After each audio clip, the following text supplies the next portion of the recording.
Okay, let's do another herd simulator, just herd immunity simulator, so you can see how this works. So you did it for the MMR. Let's do it for the DTaP. So this is diphtheria, tetanus, and pertussis. You've heard of whooping cough? That's pertussis. Okay, so let's say we do that, and I was looking up statistics as of 2017, immunization rate in, let's say, we're going to do two different sides, so let's change this. Whoa. Immunization rate on the left, if you look at the US, they're about 94% immunized. If you look at Utah County, they're only about 70% immunized. So you can see the difference here. The ones on the left, this is the US, the ones on the right is Utah County.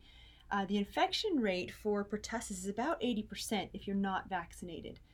Okay, but if you are vaccinated, it can be as high as 30% that are unprotected.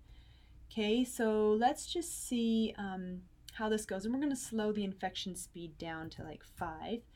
And so, all right, so we're going to repopulate and we're going to see if we infect somebody. Let's just infect the top corner here and see how it spreads. Okay, we'll infect the top corner here. And it's still spreading, but not nearly as fast. Can you see how when you have an unvaccinated population, the disease can spread so much faster?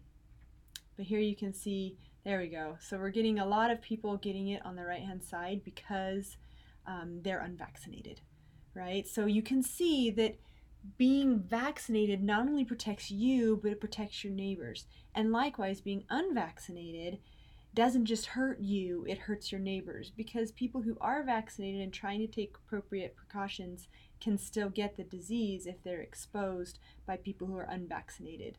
And so we've actually had this happen here in Utah County. We've had several pertussis outbreaks. It's especially lethal to little babies. And so anyway, this is an example of herd immunity.